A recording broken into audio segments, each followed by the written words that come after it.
What is up, everybody? We are back. We have war number 11 of season 59. This is probably, I think, my biggest war so far, so that's very exciting. You might be wondering what happened to war 10. Unfortunately, I lost the footage on a couple of my fights, and they were like the exciting ones. I had 6 fights, so I was like, I don't want to post like 4 minutes of footage. But I didn't die or anything like that, so I'm not like hiding deaths. I just decided to skip that, move on to this one. And as for paths, just taking easy stuff for this one since my team is more for the minis. We're taking Path 5, Section 1, Path 4, Section 2. And up first, we got Node 5 Destroyer. This fight, I'm just going to be using Silk, pretty easy. I mean, I even have like the evade if I mess up his SP2 decks, which I think is like the only way he can even hurt me. But at this point, the fight is over. This Destroyer's a little squishy guy. All good. Up next, we have Node 14 Shocker. I'll be using Shang. And yeah, I've taken this fight obviously a lot, or I've taken Shocker obviously a lot on Node 38. And this is similar in concept to that fight. I'll be doing a similar strategy. The only difference is this guy is heavy hitter, so I can't, if I mess up my strikes, I can't like bait his heavy and punish it to reset my strikes, which is fine, not a big deal. And yeah, I think this is also a rank 3 Shocker. It's not really a concern of a fight. I mean, I don't know. I see the vision with why Shocker is placed here, but honestly, I think like the other nodes where you just have to take block hits against him, or like he just punishes you crazily on the block is better for him, but hey, I don't know. At the time of recording this, I did just take Shocker to rank 4, so that's very fun. We will be placing him on defense, so just interesting. And yeah, the only other thing I need to watch out for is having my unblockable when I go for SP2. That way I could freely bait his SP1s, and I don't really care about his charges.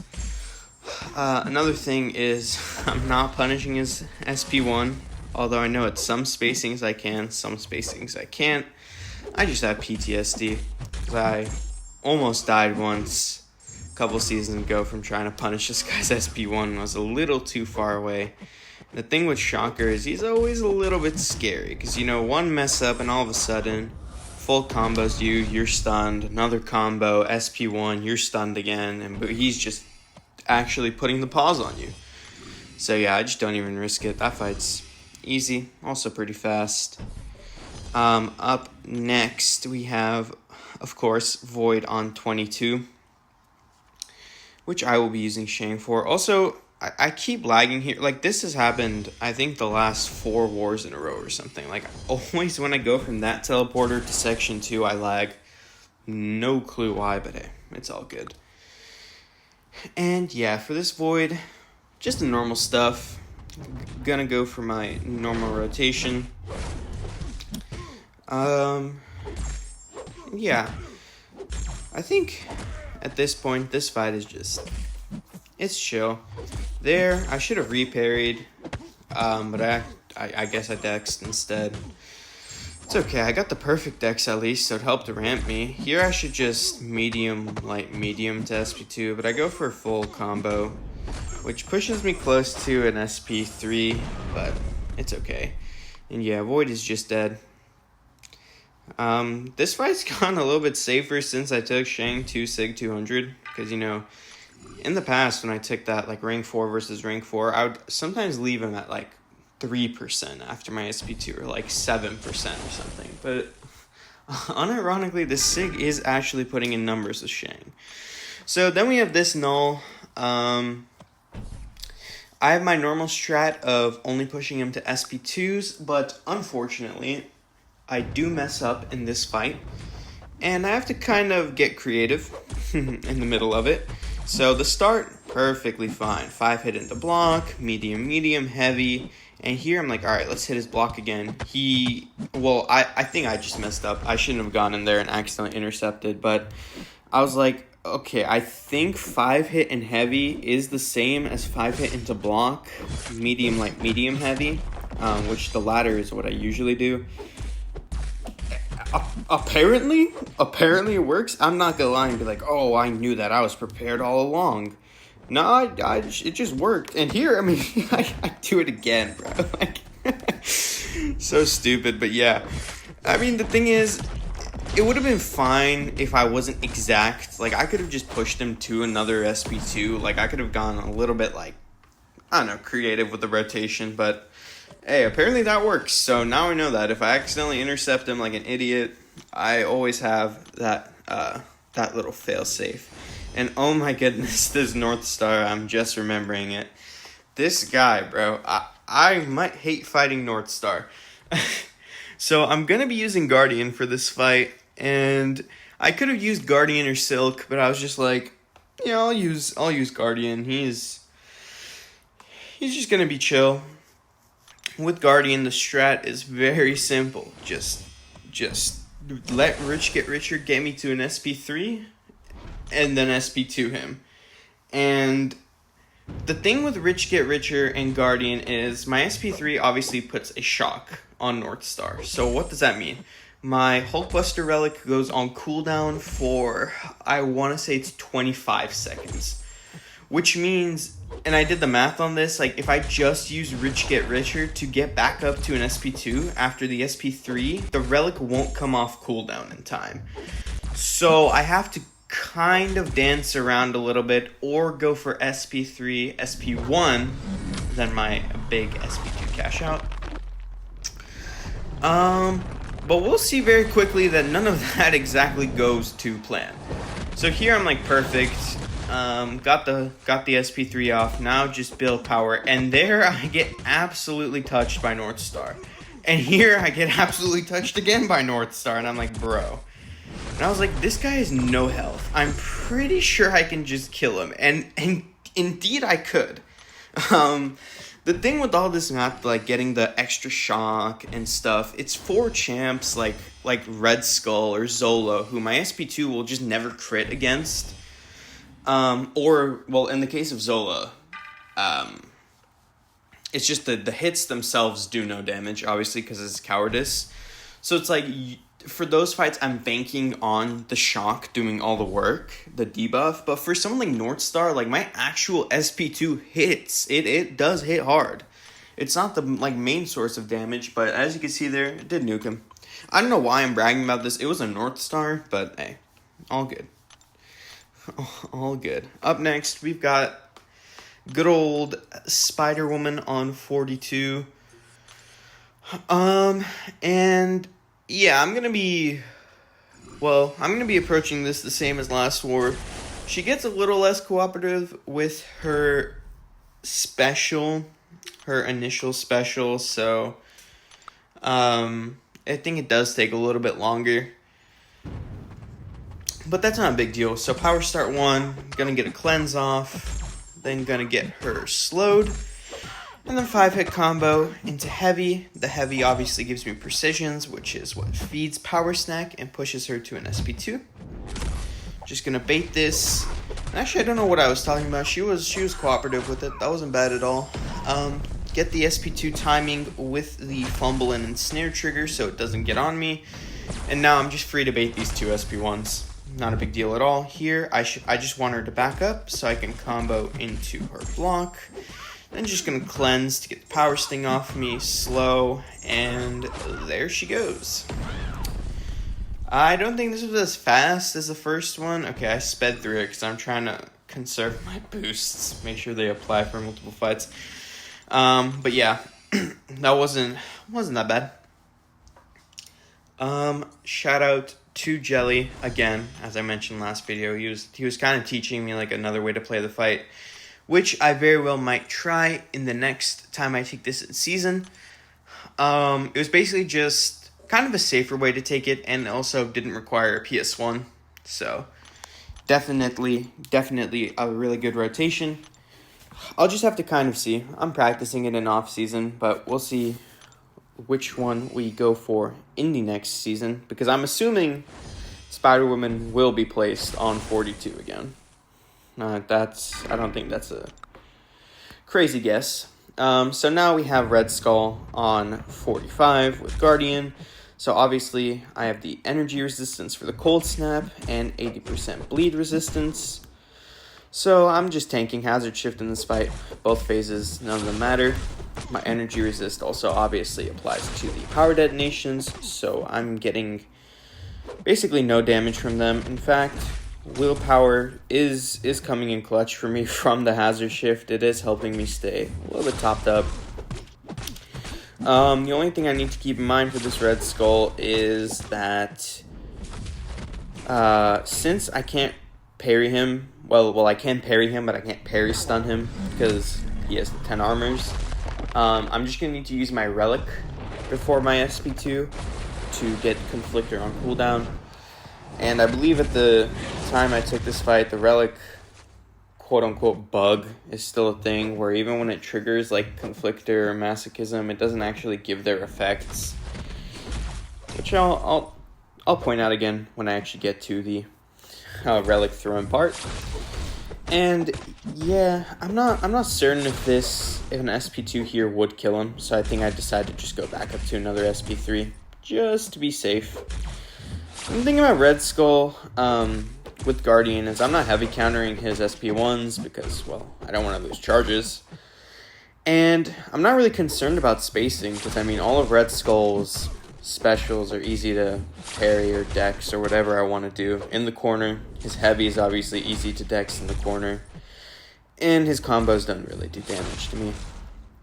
Well, into my block. I'm pretty sure if I started eating combos, it would hurt. And yeah, just going to bait this SP1 out and go in for my own SP3. And at this point, I'm like, perfect. Just built up to my SP2, and he is nuked. I want to say I'm keeping an eye on the Relic thing. Like, the cooldown thing. Because even though the shock, like, gets conflicted away, the Relic, like, cooldown still applies. So you can see right below my health to the left of the power detonations, that little shock-looking symbol. That's the Relic cooldown. I guess it's a blessing in disguise that this guy was a little bit passive because he already waited out like half the cooldown before he even threw an SP1. So that was chill. I did try and parry this guy's SP1s, but for some reason the second hit is just annoying. I just need to practice it more. I'm messing it up, but I was like, it's okay. In here, I was like, should I get another armor? I was like, yeah, let me just bait his SP1, heavy counter it to get a second armor. Okay, I guess I don't do that. I don't know what I'm doing. Oh, I was just emptying his power. Maybe I heavy here? Yeah, okay. I could have just heavy countered his SP1, but all good. And yeah, you can see that absolutely melted him. Oh, I forgot to mention, but yeah, like I threw the Relic there. Conflictor went on cooldown, but it didn't give him any power. Not a clue why that happens, but hey, I'm not complaining. And this was interesting. This is something happens here that's never happened to me in War before, so I won't spoil it, but we'll see what happens. Actually, I think so, but I'm not positive. I guess we're both in for a surprise. We'll see how this fight goes. Obviously, I'm talking about 46 count with Silk.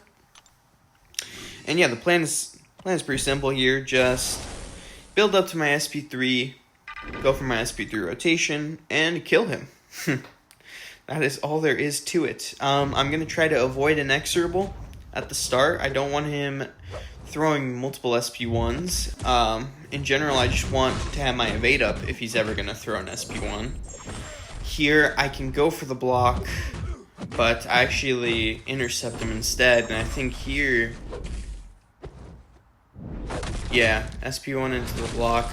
I did dash back for a second there, so I can't even blame that on the AI. I just messed it up, but here I'm like, okay, well, that's annoying, but not really a concern. Like, I'm just going to wait for my evade to come back. That's the easiest thing to do in this situation. is to wait. Just sit here and wait for the evade to come back. And I'm like, okay, now we're back in business. Oddly, he's letting me intercept him quite a bit. He keeps just dropping his block. But yeah, anyways, here, I'm just like, perfect. I'm at my SP3. Let's go for it. His health does look high, but I wasn't concerned, because last time the same thing happened. And I still killed him, so I was like, yeah, it's fine. Not a big deal. Go for my normal rotation.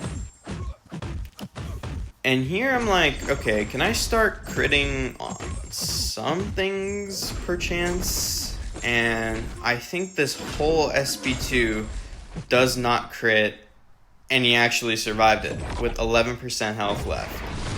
And I'm not concerned because, truth be told, I have eaten an SP3 in this fight before. And it did like no damage to me, so I knew even here, like, this would not even come close to killing me. That's why this fight is honestly is just so safe with Silk, because it doesn't even matter. Even if that happens, like, I'm fine. I'm just waiting out his Ionic, and yes, it is reversing my willpower. But you can see, like, it's already like 70% of the way expired, and I lost like what, 5% health. So here I was like, yeah, I can just go for a parry into SP2, but he did me a favor and just threw the heavy, and yeah, this SP2 will nuke him.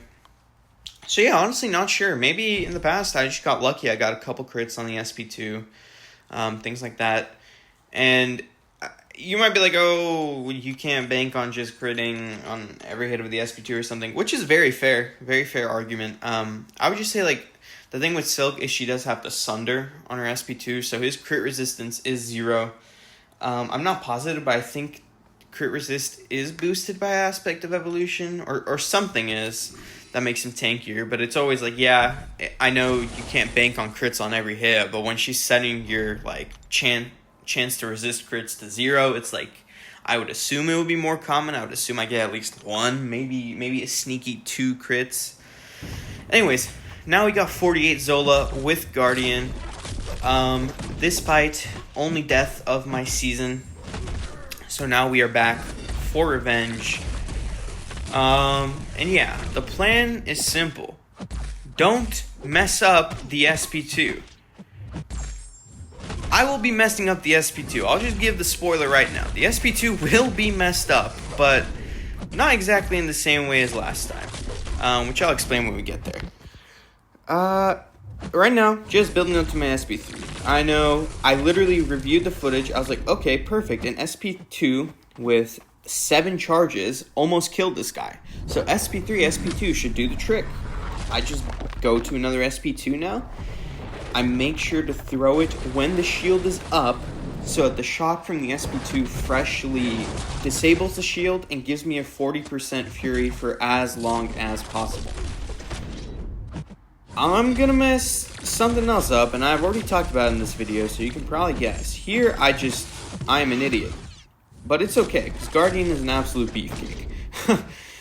What I'm gonna mess up is that little black icon under my health, the good old relic cooldown. I'm like, okay, perfect, it's about to go off cooldown.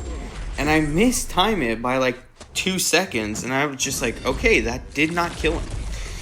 And it's because, like, the relic, it gives you a 58% boost in shock damage and 58% boost in shock duration. So doing the math, it's close to like double the damage. I can't even lie. It's a big boost. I actually think it's over double the damage. If the math works how I think it does, it should be 2.25 times the damage. So not getting that is arguably worse than throwing it without the 40% fury. But I was like, I'm not really concerned. I mean, I'm at 72%. Like, as long as I don't even know how. Like, the same thing that happened last time, I guess. As long as I don't parry and get hit by an SP2 when he has 5 energizes on him, I'll be fine. Here, I just want to bait his SP1. Something I'm doing with the SP3s is I'm just waiting for Bane to come off cooldown so I can reset it with my SP3. Just because why not, right? Free Bane transfer never hurt anybody.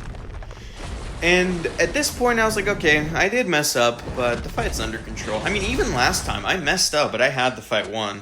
I just made a stupid mistake. And here, same thing. Like that's why I think Guardian's so good for this fight. Because even if you play like an absolute moron, as I did, you're totally fine. And yeah, just gonna work my way up back to an SP2, and that will be lights out for the big Z Zola. Here I just throw it. I didn't even need the SP2. If I full comboed him, he would have died. I should have just gone for SP1, SP2 at the end there. I didn't need to go back up to an SP3, but yeah. That was my war. 9 fights. Very, very exciting. I got my revenge on 48 Zola, which was great. But I mean, I shouldn't have died to it in the first place, but that's besides the point. Fun war. Yeah, that's pretty much it, guys. I will be back tomorrow. Or, well, I guess these will be posted back-to-back. So I'll be back in a few minutes with war number 12. And in that video, I'll also go over, like, my stats, how the battle group did, how the alliance did, everything like that. So, yeah. Thanks for watching, guys. I will see you all next time.